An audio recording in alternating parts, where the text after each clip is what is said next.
This story takes place in late October of 2022. I was in my final year of high school. My girlfriend Jade and I made the decision to attend a party celebrating the recent conclusion of our football season. At that point, I had been playing football for 8 years, while Jade had been cheerleading for a decade. We felt it was important to show up and properly commemorate our respective sports. Besides, I was familiar with the host, whom I'll refer to as Jake, since he was also on the team and had the house all to himself. I was set to be the designated driver for Jade. My friend Michael, who we'll call that, and his girlfriend Morgan, who was joining us as well. Michael lives 2 cities over. His family moved during his senior year, and he decided to finish high school in our town. Outside of the main downtown area, which is our state capital, our cities are pretty small, making it just a 20-minute drive to pick him up. This detail becomes significant later.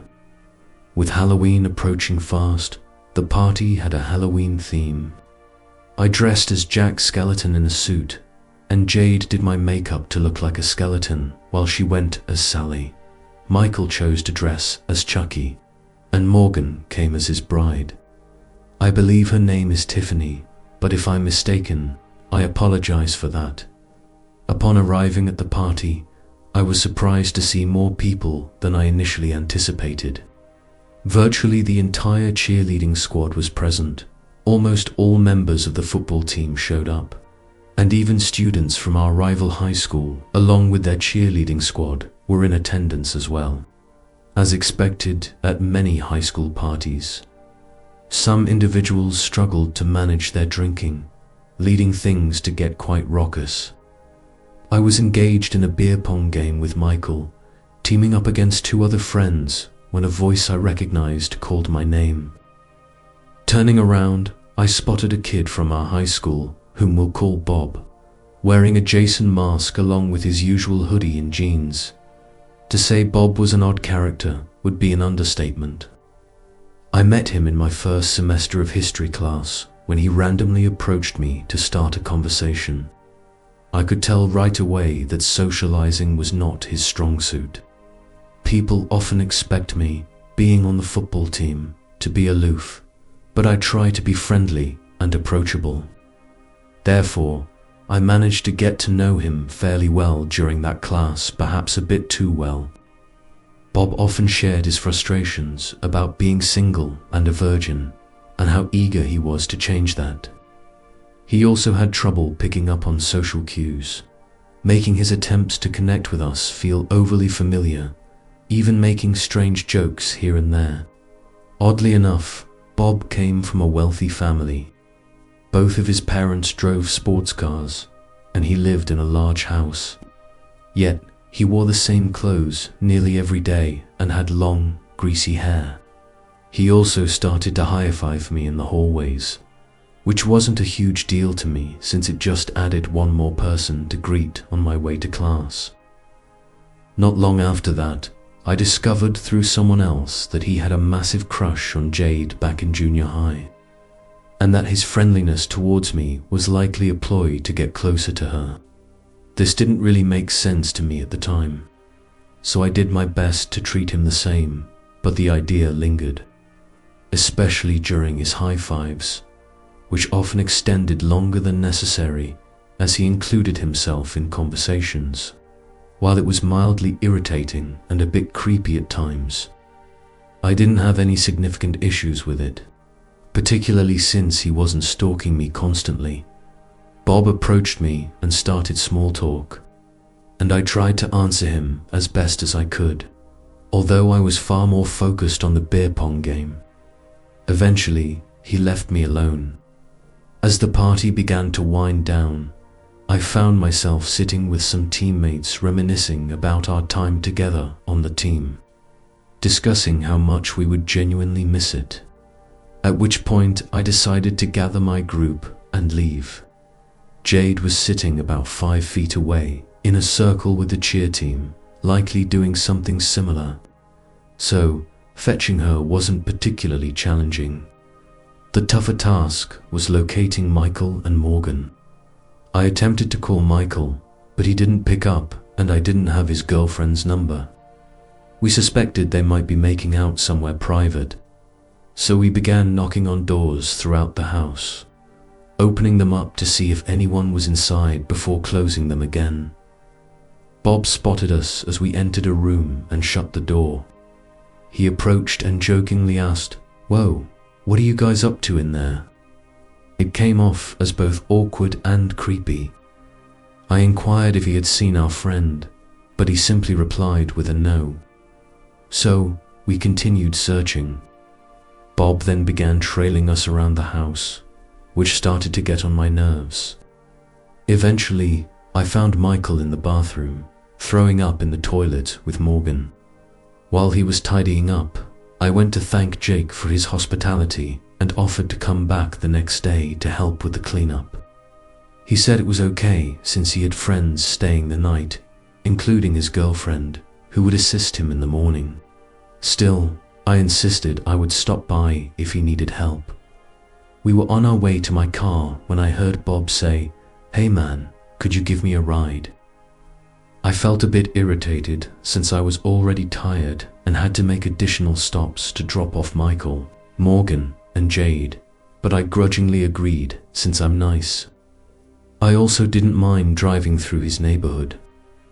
There were plenty of nice houses to admire, especially around Halloween when decorations were up.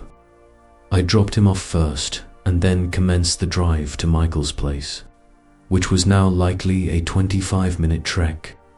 And it was roughly 2:30 a.m. at that time. Morgan was staying over at Michael's. So after dropping them off, I turned back towards our city. Jade had offered to spend the night since I was exhausted, and I sincerely thanked her for that. Once we reached my house, after changing and washing off most of my makeup, I nearly collapsed into bed. I woke up to Jade in the bathroom attached to my room. She apologized for waking me and lay down beside me. A few moments later, she got up and asked if I heard that sound. I listened intently and heard footsteps right above my window. My room is situated in the basement, so the sound was likely coming from our backyard in the west alleyway between my house and the gate. "It's probably just some raccoons," I suggested. "Nah, those sounded too heavy to be raccoons," Jade replied. "It's probably Bear," I said, referring to my 100-pound Malamute. "But we locked his doggy door, remember?" She countered. "Bear has a special doggy door that opens only when it detects a fob that stays on his collar to keep raccoons out, and it can completely lock as well." I couldn't recall if I'd locked it or not, and with no answer coming to mind, I stayed silent. Jade then stood up. "Where are you going?"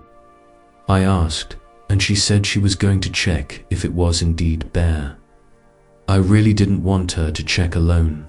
As I walked up the stairs to the first floor, I noticed Bear sleeping right in front of the basement door, which confirmed it wasn't him. However, I was now curious. I moved to the backyard door, opened it, and stepped onto the porch. I looked around, but the porch light didn't illuminate much, so I stepped down and began investigating with my phone's flashlight. I could see the glow of my LED lights through the window, but I didn't notice anything unusual. Just then, an animatronic in my neighbor's backyard activated, startling me. It was some sort of crypto keeper decoration with green glowing eyes that spoke. My neighbors are big fans of Halloween, adorning their front and backyards with numerous decorations. I gasped, which made me hurriedly return inside. Jade asked if I had seen anything, and I simply said no, because I genuinely hadn't. We got back into bed, and soon I drifted off to sleep. I woke once again in the middle of the night to the same animatronic triggering. I assumed it was a motion sensor detecting a stray cat or raccoon and went back to sleep. Again, I found myself waking up a short while later because of the brightness from my LED lights. I enjoy having them on while I fall asleep, but once I'm out, they become bothersome since mine doesn't have a timer. When I heard the animatronic again, I flipped the lights off only to be taken aback by the green glow of my window well. We have barred covers over it to ensure nothing falls in, yet the well was glowing green, and it sounded like the animatronic was positioned directly above it. Panic set in, and I was baffled as to how Jade remained asleep. I lay there, immobilized with fear. Ultimately, the sounds ceased. I remained awake for a bit, trying to calm myself. It then dawned on me that someone could be messing with me. After scrolling on my phone for some time to tire myself out again, I eventually drifted back to sleep. When morning arrived, I noticed my LED lights were still off, indicating I hadn't dreamt about the previous night's events. While Jade was getting ready, I called Michael to check if he was the one playing pranks on me. He didn't answer. It was likely he was still recovering from last night's drinking. I soon realized it didn't make sense for Michael to drive all the way to my house while intoxicated just to scare me. I doubted his girlfriend would drive him either, as she tends to be more of a homebody. Then it clicked. Our neighbors have a son who is also my age. He played on the football team too, and I was acquainted with him. I reached out to him, and I was somewhat shocked when he answered. I recounted the story about the animatronic scaring me while I was outside, deliberately omitting the part about it being above my well. I wanted him to think that I was so deep in sleep that I missed all the excitement he set up.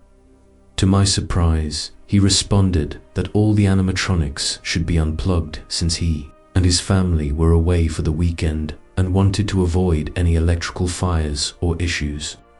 Having known him for so long, I recognized that he wasn't great at fabricating stories, so this revelation caught me off guard.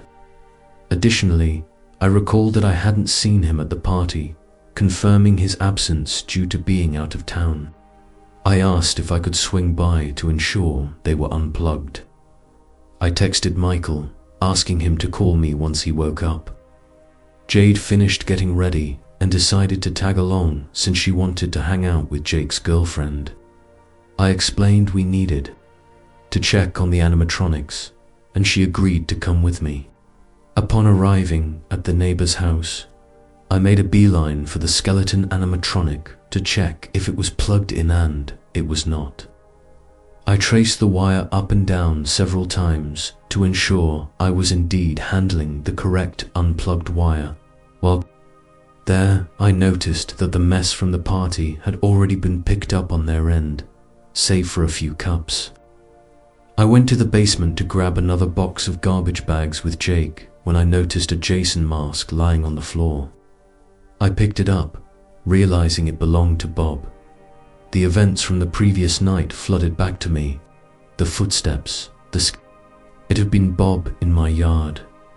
Surely no way. He wouldn't even know where I live. Plus, he wasn't particularly coordinated, making the image of him lugging an animatronic around hard to envision. However, it was strange that I found his mask in the basement, especially in a part of the house that was off dash limits. Later in the day, Michael called me. I explained everything, and he insisted that none of it was his doing. I'm still left uncertain about whether those footsteps link back to the animatronic or if Bob had some involvement in the night's events. Afterward, Bob's behavior took a turn for the stranger. Or maybe I'd just become more attuned to his oddness. Regardless, as Halloween approached, my neighbors continued to put the crypt keeper out in their yard, and I remain haunted by what really transpired on that chilly October night. The year 2003 proved challenging for my family and me. My parents had just undergone a divorce, and on one particular Halloween night, my father was working late. At the time, I was 14, and my sister was 7.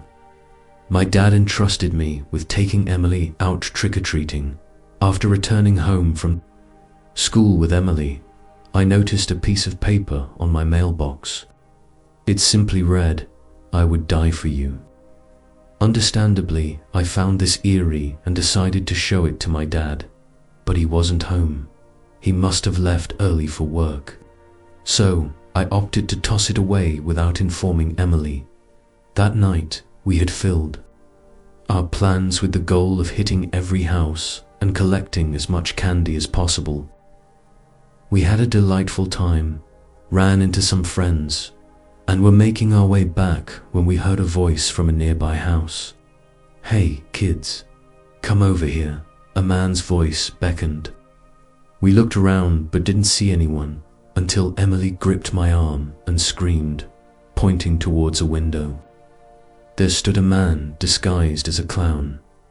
"Come on in, I have Play-Doh and all sorts of candy," he called. We bolted as fast as we could down the street, shrieking until we finally reached home. Once inside, I realized that our front door was not only unlocked but wide open. I called out a few times before concluding that the wind must have blown it open. We sat in the living room, attempting to shake off the memory of our encounter with the unsettling clown. While counting our Halloween candy and watching Hocus Pocus, we suddenly heard a knock at the door. Knowing it couldn't be our dad and unmistakably sure it wasn't our mum, I asked, "Who's there?"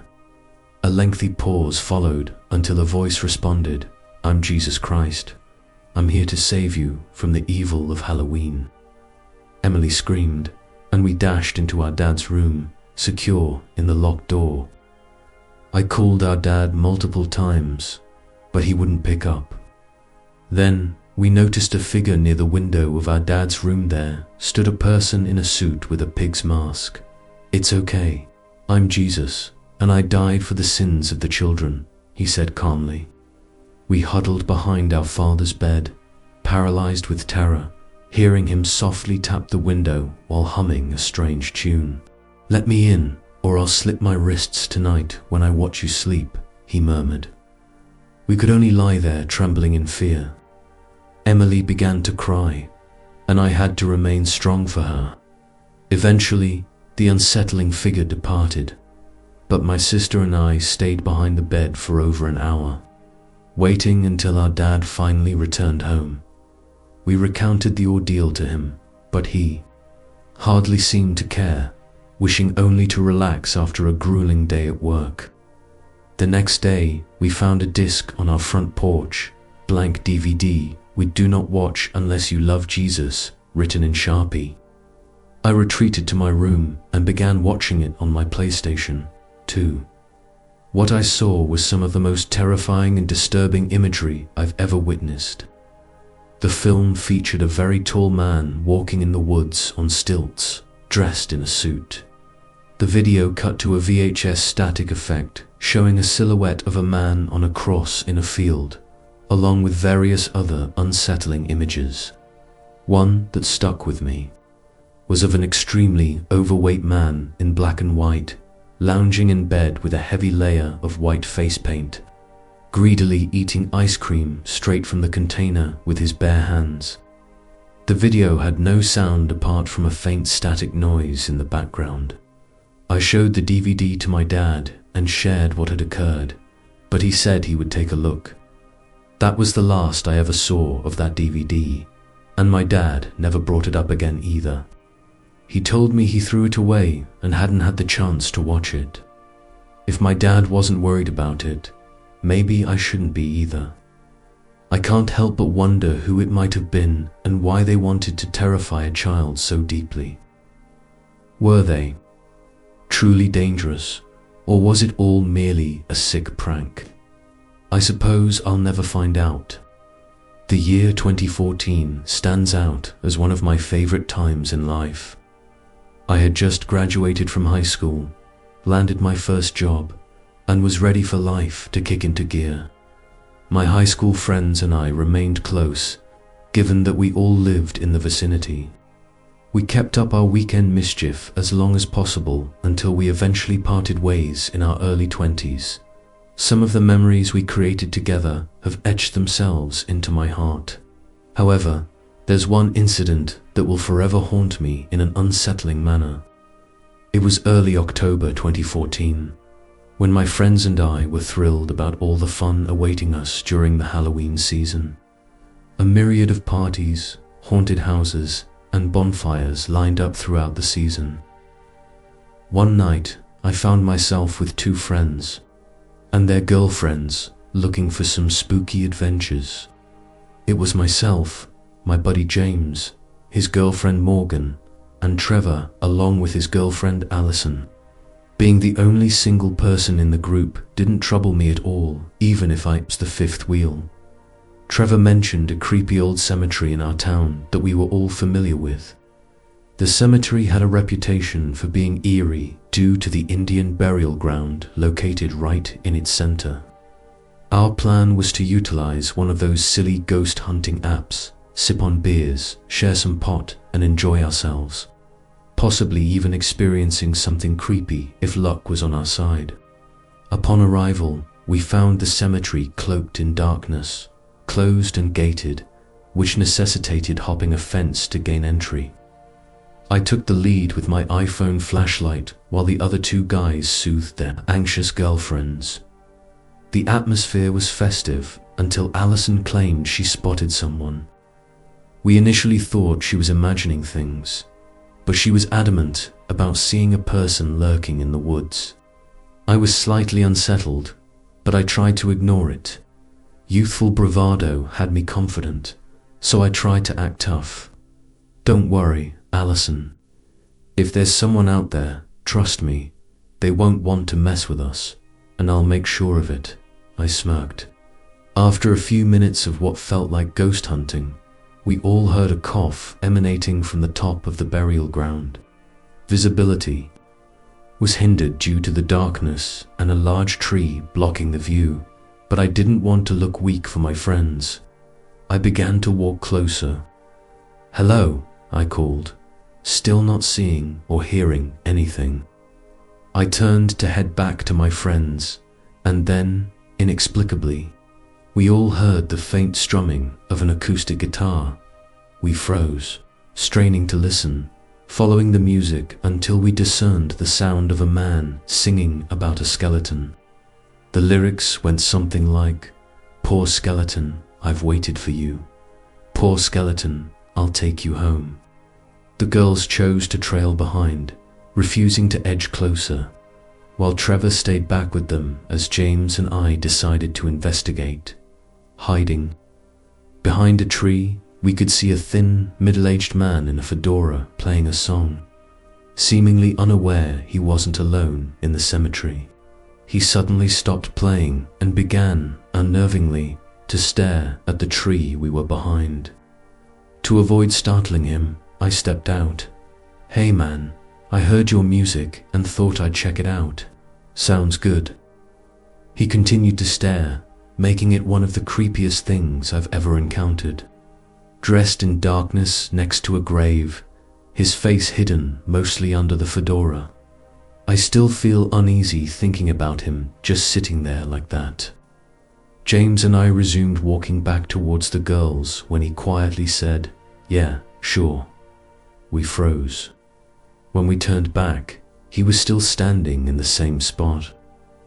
Suddenly, he bolted towards us, prompting an instinctive reaction to run. The rest of our friends assumed we were just playing around. "Let's go. We need to leave.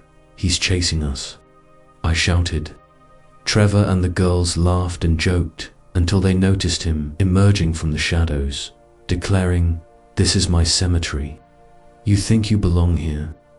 You think you can laugh and make fun of me?" We were paralyzed with fear. "You better stay away from us, man," I warned him. He ran straight at us, and I prepared to throw a punch when he veered to the right, disappearing into the woods. We bolted toward the fence, escaping the day after. I asked my mum if she knew who owned that cemetery, and she replied that the owners typically maintain it during the week by cutting the grass. She suggested I report the incident to them. A few days later, Trevor and I visited the cemetery to speak with the groundskeeper. We shared our experience, and he admonished us for trespassing after hours. After a brief lecture, he addressed our concern about the man, sharing that they have encountered bizarre activities occurring at night. He mentioned that the most frequent issue involves Satanists from the city who come to conduct unusual rituals in the cemetery.